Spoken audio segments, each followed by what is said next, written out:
Akkam jirtu viidiyoo bareedaa irraa barachuu dandeessan isinii fidee dhufeera. Viidiyoo kamillee gara gaalarii keenyaa buusuu dandeenya. Kukkunnee haala barbaanne fayyadamuu dandeenya. Ittiin ka'uuf isinitti agarsiisan wajjiniin bu'a. Jalqaba YouTube ilaalla. YouTube keenya seenaa viidiyoo barbaanne tokko gara gaalarii keenya erguuf sagaleedhaanis viidiyoodhaanis jalqaba irratti xiqqoona. Viidiyoo barbaannu sanaan taphachiisna. Viidiyoo taphachiistu jalatti copy link kan jettu share kan jettu sana tuqna. Share kan jettu gaafa kun kunnuu dhufa. Yeroo warri kunnuu dhufan kana copy link kan jettu kana kuna jechuudha. Copy link kanarratti press goona bakka inni itti saraare kana jechuudha. Copy nuteera linkiin suni. Yaahut.com yaahut baay'ee essee akka ringtooniif nu ta'utti silkii yeroo bilbilamu akka irra godhachuu dandeenya. Yaahut.com kan jettu kana goona.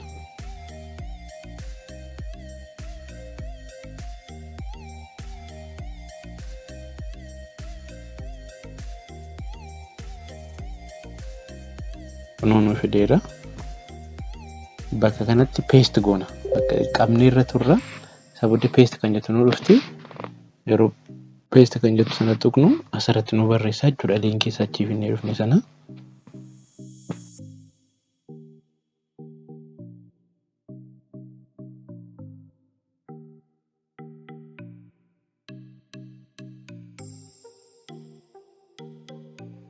Kan nu fida. Indiif startii qaba. Startii kan akka waan erga akkasitti fudhannee booddee file formaatitti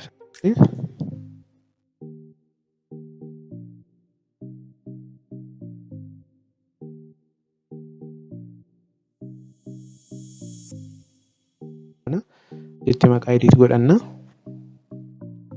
Download bakka jettu kana tuqna. Erga maqaa edit godhanne download tuqna.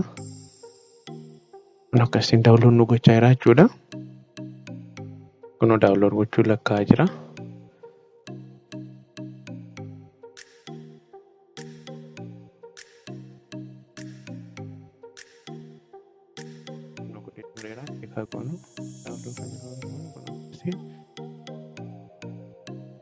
Nu buuseera jechuudha.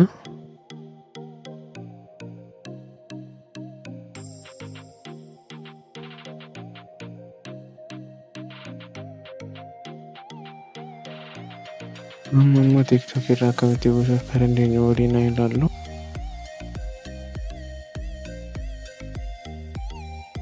Jalqaba maal gootu copy linkiidha. Online buusuu barbaadan copy linkii.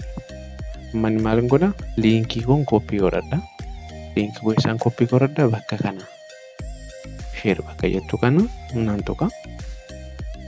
Gaafa bakka share jettu tokko akkasiin filannoo akkasii naa fida. Filannoo akkasii keessaan immoo copy link kan jettu hunduu fudhadha. Copy link irratti gaafa tuqu copy naa godha linkii sana. Na copy naa godhee gara browserii kun deema. Chrome fayyadamuu dandeessu, Google fayyadamuu dandeessu, akkasuma Google fayyadamuu dandeessu waan qabdaniin search bar kanarratti bakka barbaaddu kanarratti immoo save tt.cc ishee kana qabadhaati. Save tt.cc ishee kana nan qabadha. Ishee kana barreeffadheen kun click godha jechuudha.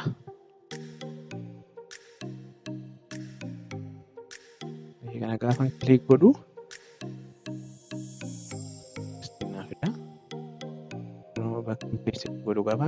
Ishee gaafa godhu paste istinaafidha. Paste godha. Paste kan jettu sanan tuqa. Paste gaafa jettu sanan tuqa.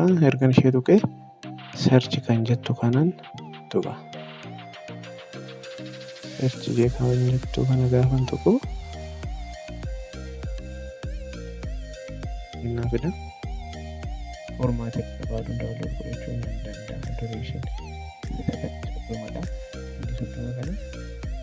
sagaleedhaan viidiyoodhaan barbaade daawunlood gochuu danda'a. Osoo mijeeffadhe daawunlood kan jettu kanan tuqa. Bakka daawunlood jettu kanan tuqa. Gaafni achirra tuqu kana naa fida. Wantoonni kun lamaan tokko maqaa kana editiitti godhudha, tokko immoo kan daawunlooditti godhudha. Bakka hin daawunlooditti godhu naa kenna kuni. Bakka hin barbaadu fooldarii hin barbaadu irratti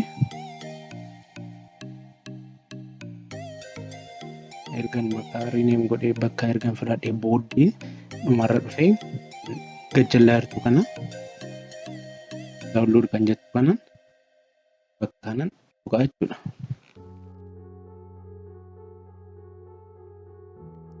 Daawunlood jettu kanan tuqaa. Daawunlood naa godhee fixeera. Kun akkasitti TikTok irraa salphaadhaan daawunlood godhna viidiyoo keenya without watermarkiidhaani. Mallattoo TikTokii malee jechuudha. Sagaleedhaan viidiyoodhaan akka barbaannetti lammata immoo agarsiisuu barbaade FB'dha Facebook irraa salphaadhaan appilikeeshinii malee akkamitti akka buusuu dandeenyu gara viidiyoo deemna. Facebook jennee viidiyoo seenna. Viidiyoo akkasitti jiru viidiyoowwan kun achi keessaa kan barbaannu nyaafanii kanan isinitti agarsiisa. Viidiyoo kanan buusuu barbaada. Viidiyoo isheerraa viidiyoo nan tuqa. Erga viidiyoo tuqee akkasitti naa fida. Taphachaa jira viidiyoon inni taphatu bakka kanan tuqa. Sheer bakka jettu. Sheer jettu san ergan tuqee akkasitti naa fida. Kana koppii liinka kan jettu kun bakka kana. Nan tuqa. Jala jira liinkii adreesiin isaa. Achi jalaa nan fuudha. Gaafan tuqannoo ofiisaa koppii godha. Nan ba'a gara biraawuzarii koon deema. Weebsaayitii daawunloodarii koo ta'ee nan barreessa. Maallannis savefrom.net jedhama. Isarratti gaafan barreessu savefrom.net kana qabadhaa barreeffadhaa itti fayyadamuu dandeessu. Savefrom.net jettanii intar gaafan jedhu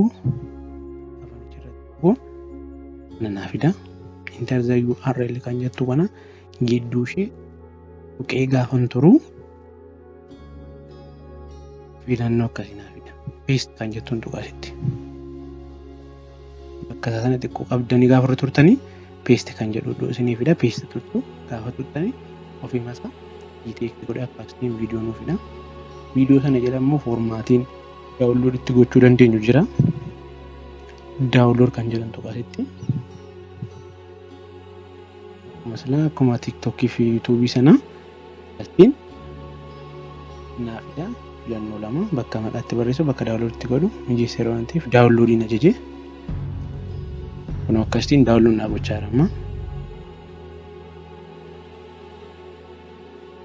Haala salphaa ta'een appilikeeshinii tokko malee bakka tuusan jalaan qabatiin daawunlood gochuu dandeessu viidiyoo barbaaddanii. Kan biraa immoo faayidaan isaa without watermarkiidha. Mallattoo kan FB kana bichaa kan maali irratti hin argamu jechuudha.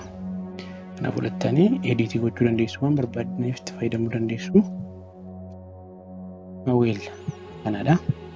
Irraa fayyadamtan irraa barattanii itti fedhiin adda addaa viidiyoo biraas ni fideema. Viidiyoo biraas ni fideema. Bye bye.